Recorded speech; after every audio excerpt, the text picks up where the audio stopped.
ഇന്ന് തന്നെ ഡൗൺലോഡ് ചെയ്യൂ. കാണൂ നിങ്ങളുടെ ഫേവറേറ്റ് ഷോസ്. ചെയ്ത് കാണിക്കുമ്പോ അച്ഛനും മോളും എന്നെ അംഗീകരിച്ചാ മതി.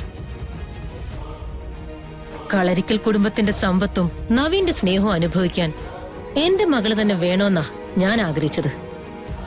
അത് ഞാൻ നടത്തിയിരിക്കും, ഇന്നല്ലെങ്കിൽ നാളെ. എടോ, താനിങ്ങോട്ടൊന്ന് നോക്ക്. എന്തു പറ്റി? ഇന്നലത്തെ കാര്യം ആലോചിച്ചിട്ടാണെങ്കിൽ ഞാനത് വലിയ കാര്യമാക്കിയിട്ടില്ല. ഭാഗ്യത്തിന് അപ്പൊ തന്നെ തന്റെ മമ്മി വന്നല്ലോ. മമ്മിയോട് സംസാരിച്ച താൻ ഓക്കെ ആവുമെന്ന് എനിക്കറിയാം. പിന്നെ വേറെ എന്തെങ്കിലും പ്രശ്നമുണ്ടോ തനിക്ക്? ഒന്നുമില്ല. ഇപ്പൊ തന്റെ ഇരിപ്പ് കണ്ടു കഴിഞ്ഞാൽ എന്താ തോന്നുന്നറിയോ? ഒട്ടും പരിചയമില്ലാത്ത ഒരാളുടെ വണ്ടിയിൽ അപ്രതീക്ഷിതമായിട്ട് കയറിയ പോലെ. അത്ര അകലത്തിലാ താൻ എന്റെ അടുത്ത് പെരുമാറുന്നത്. അത് നവീന് വെറുതെ തോന്നുന്നതാ.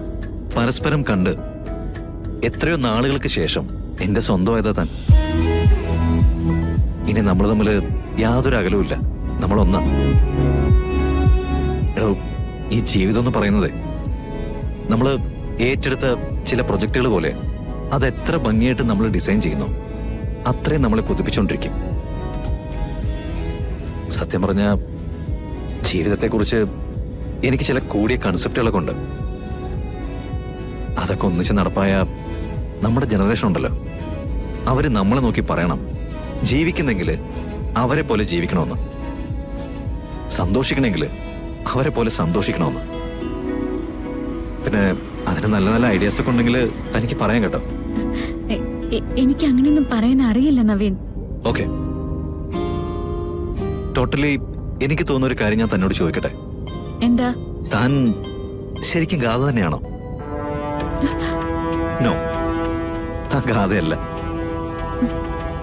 തന്നെ ഇപ്പോഴേ വേറെ ഏതെങ്കിലും ഒരു പേര് വിളിക്കണമെന്ന് എനിക്ക് തോന്നുന്നു. കാരണം എന്താണെന്നറിയോ? ഞാൻ പരിചയപ്പെട്ട ഗാഥയുമായിട്ട് എന്റെ മുന്നിൽ ഇപ്പൊ ഇരിക്കുന്ന ഗാഥയുമായിട്ട് ഒരു ബന്ധവുമില്ല. ഇതൊരു പാവം നാട്ടുപുറത്തുകാരി പെണ്ണ്, ഭർത്താവിന്റെ മുന്നിൽ പേടിയോടെ നിൽക്കുന്ന, ഭർത്താവിന്റെ വീട്ടിലേക്ക് കയറിയ ആചാരങ്ങളെയും അനുഷ്ഠാനങ്ങളെയും ഭയക്കുന്ന, മുതിർന്നവർക്ക് മുന്നിൽ തല നിവരാത്തൊരു പാവം പെണ്ണ്. സിത്താര ശ്രീനിവാസന്റെ മകൾക്ക് ഇങ്ങനൊരു ട്രാൻസ്ഫോർമേഷൻ ഞാൻ ഒരിക്കലും പ്രതീക്ഷിച്ചില്ല. എനിവേ, തന്നെ ഞാൻ സമ്മതിച്ചോ. ഒരായുസ് കൊണ്ട് പോലും ഒരാളെ കൊണ്ട് ഇങ്ങനെ മാറാൻ പറ്റില്ല. ഗാഥ നമ്മൾ എന്താണെന്നുള്ളതല്ല, മറ്റുള്ളവരോട് നമ്മൾ എങ്ങനെ പെരുമാറുന്നു എന്നതിലാണ് പ്രശ്നം. മുൻപായിരുന്നെങ്കിൽ ഗാഥയെ ചൂണ്ടിക്കാണിച്ച് എനിക്ക് പറയാൻ പറ്റുമായിരുന്നു, ഇത് സിത്താര ശ്രീനിവാസന്റെ മകൾ ഗാഥ ശ്രീനിവാസ് ആണെന്ന്. വലിയ വലിയ ബിസിനസ് സ്ഥാപനങ്ങളുടെ ഉടമ, ഈ സൊസൈറ്റിയിലെ ഏറ്റവും ഉയർന്ന വിലമതിക്കുന്ന കുടുംബത്തിലെ അംഗമാണ് എന്നൊക്കെ. പക്ഷേ ഇപ്പൊ എന്റെ കൂടെ ഇരിക്കുന്ന തന്നെ ചൂണ്ടിക്കാണിച്ച് പറയാനേ എനിക്കൊരു1000 കാര്യങ്ങളുണ്ട്. ഇതെന്റെ ഭാര്യ ഗാഥ, സ്നേഹിക്കാൻ അറിയുന്ന പെണ്ണ്, നന്മ മാത്രം ചെയ്യുന്നവള്, കാണുന്നവരുടെയൊക്കെ മനസ്സ് പിടിച്ചടക്കുന്ന നല്ല സ്വഭാവത്തിന്റെ ഉടമ. അങ്ങനെ 100 കാര്യങ്ങൾ. ഈ കല്യാണം തീരുമാനിച്ച പെൺകുട്ടികള് പുതിയ ജീവിതത്തിലേക്ക് കടക്കും മുമ്പ് അവരിൽ ചില മാറ്റങ്ങൾ വരും. ഭർത്താവിനും ഭർത്താവിന്റെ കുടുംബത്തിനും വേണ്ടി. പക്ഷേ താനുണ്ടല്ലോ, ടോട്ടലി ചേഞ്ച്ഡ്.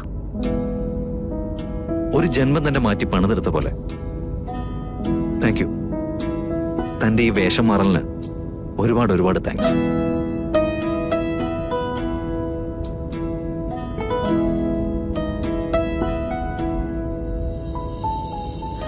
ഇങ്ങനെ തന്റെ കൈ ചേർത്ത് പിടിച്ച് ഒരുപാട് ദൂരം പോകണം, എനിക്ക് ഒരുപാട് ജീവിക്കണം.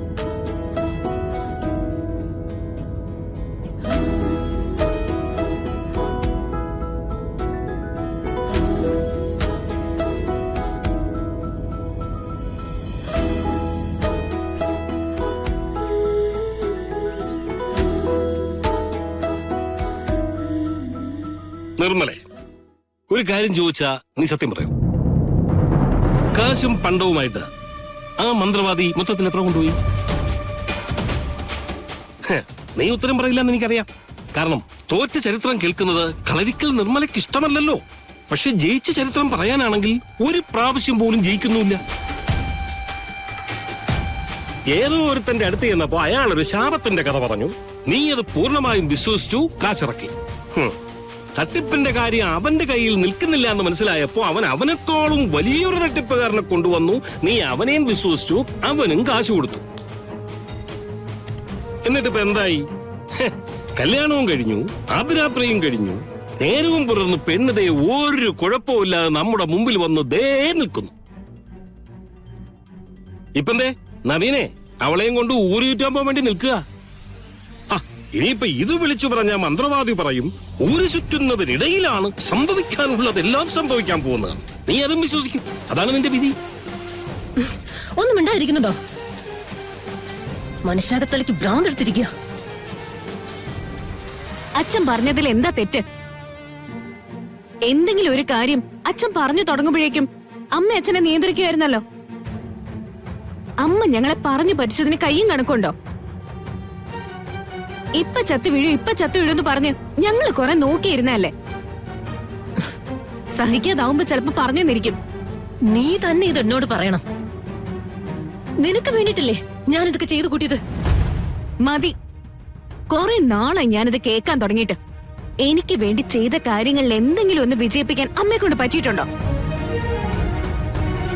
വെറുതെ വീരവാദം പറയാന്നല്ലാതെ. ഒരു ഗുണം ഉണ്ടായില്ലെന്ന് പറയല്ലേ മോളെ? ഒന്നുമില്ലെങ്കിലും ഈ കുടുംബത്തിലുള്ളവർക്ക് നമ്മളെ 3 പേരെയും ഒട്ടും കണ്ടുകൂടാതായില്ലേ? അത് നിന്റെ അമ്മയുടെ മിടുക്കല്ലേ? ഉദേട്ടാ, ഒരുപാടങ്ങ് കേറല്ലേ. എനിക്ക് വായി തോന്നിയത് ഞാനും വിളിച്ചു പറയും. അല്ലെങ്കിൽ പിന്നെ നീ ഒന്നും പറയാറില്ലല്ലോ. അതെ, നീ എന്നെ എന്തു പറഞ്ഞാലും എനിക്കൊരു പുല്ലും തോന്നത്തില്ല. കാരണം പുതിയതായിട്ട് നിന്റെ വായിൽ ഇനി ഒന്നും വരാനില്ലല്ലോ. അച്ഛനും മോളും കൂടെ മത്സരിച്ച് എന്നെ നിർത്തി അങ്ങ് കളിയാക്കിക്കോ. പക്ഷേ ഒരു കാര്യം നിങ്ങൾ മറക്കണ്ട, ഏർപ്പാടാക്കിയ മന്ത്രവാദിയെ തോറ്റുപോയിട്ടുള്ളൂ. നിർമ്മല തോറ്റുപോണെങ്കിൽ എന്റെ ശ്വാസം നിൽക്കണം. നവീന്റെ പെണ്ണായിട്ട് ഈ വീട്ടിൽ കയറി വന്നവള് ചത്തു കിടക്കണമെന്ന് തന്നെയാ ഞാൻ ആഗ്രഹിക്കുന്നത്. ആ ആഗ്രഹത്തിന് ഒരു കുറവും വന്നിട്ടില്ല. വേറെ ആർക്കും അത് ചെയ്യാൻ പറ്റിയില്ലെങ്കിൽ അവളെ കൊല്ലാൻ എനിക്കറിയാം. അമ്മ എന്താ അവൾക്ക് എന്തെങ്കിലും വിഷം കലക്കി കൊടുക്കാൻ പോവാണോ? അതോ കുത്തിക്കൊല്ലാൻ പോവാണോ? അതിന്റെ വഴി ആലോചിച്ച് എന്റെ മോള് ബുദ്ധിമുട്ടണ്ട. ചെയ്തു കാണിക്കുമ്പോ അച്ഛനും മോളും എന്നെ അംഗീകരിച്ചാ മതി. കളരിക്കൽ കുടുംബത്തിന്റെ സമ്പത്തും നവീന്റെ സ്നേഹവും അനുഭവിക്കാൻ എന്റെ മകള് തന്നെ വേണോന്നാ ഞാൻ ആഗ്രഹിച്ചത്. അത് ഞാൻ നടത്തിയിരിക്കും, ഇന്നല്ലെങ്കിൽ നാളെ. നിർമ്മലയാ പറയുന്നത്.